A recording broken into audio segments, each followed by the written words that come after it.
Sir, ಇದ್ರ ನಡುವೆ sir Arun Yogiraj ಅವರಿಗೆ ಅಮೆರಿಕದಿಂದ ವೀಸಾ ನಿರಾಕರಣೆ ಮಾಡಿದ್ದಾರೆ ಸರ್. ಅದು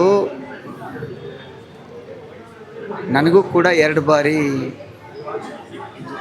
ವೀಸಾ ನಿರಾಕರಣೆ ಆಗಿ 3ನೇ ಬಾರಿ ಕೊಟ್ಟಿರ್ತಕ್ಕಂಥದ್ದು. ಅದರಲ್ಲಿ ಅವ್ರದ್ದೇ ಆದಂಥ ಸಿಸ್ಟಮ್ ಇದೆ. ಈಗ ಈ ದೇಶದ ಪ್ರಧಾನಮಂತ್ರಿಗಳಿಗೆ ನಿರಾಕರಣೆ ಮಾಡಿದಾಗ ಬೇರೆ ವಿಚಾರ ಆಯಿತು.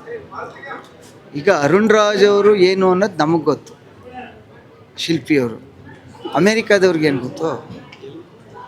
ಅದರಿಂದ ಸಾಮಾನ್ಯವಾಗಿ ಅವರು ವೀಸಾ ಕೊಡುವಂಥ ಸಂದರ್ಭದಲ್ಲಿ ಅವರ ಹಿಂದಿನ ಫೈನಾನ್ಷಿಯಲ್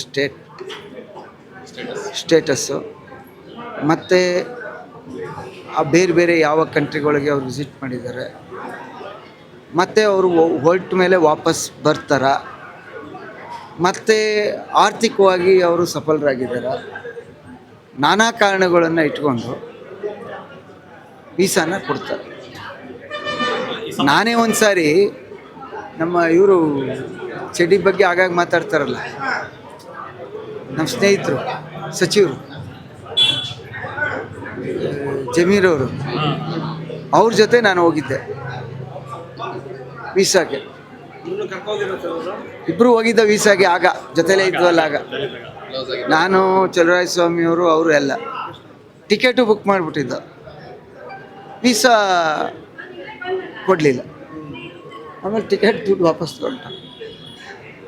ಅವರಿಬ್ಬರು ಹಾಲಿ ಮಾಜಿ ಮಂತ್ರಿಗಳಿದ್ದರು, ನಾನು 2ನೇ ಬಾರಿ ಶಾಸಕರಿದ್ದೆ.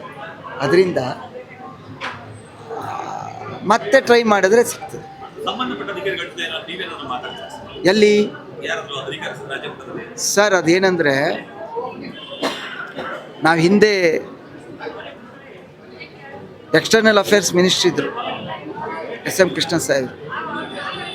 ಅವ್ರ ಮೇಲೆ ಅವ್ರ ಕೈಯಿಂದ ಹೇಳಿಸಿದ್ರೆ ಆಗ್ಬಿಡುತ್ತೆ ಅನ್ನೋ ನಂಬಿಕೆ ಮೇಲೆ ನಾವು 3 ಜನ ಟಿಕೆಟ್ ಬುಕ್ ಮಾಡಿದ್ದು. ಆ ಕಚೇರಿಯಿಂದ ಹೇಳಿದರೂ ಕೂಡ ನಮ್ಮಿಬ್ರಿಗೂ ಟಿಕೆಟ್ ವೀಸಾ ಆಗಲಿಲ್ಲ. ಅದರಿಂದ ಅವ್ರು ಯಾವ ಪ್ರಯತ್ನನೂ ಮಾಡಬೇಕಾಗಿಲ್ಲ. ಮತ್ತೆ ಅವ್ರು ವೀಸಾಗೆ ಅಪ್ಲೈ ಮಾಡಿದ್ರೆ ಸಿಕ್ಕೇ ಸಿಗುತ್ತೆ.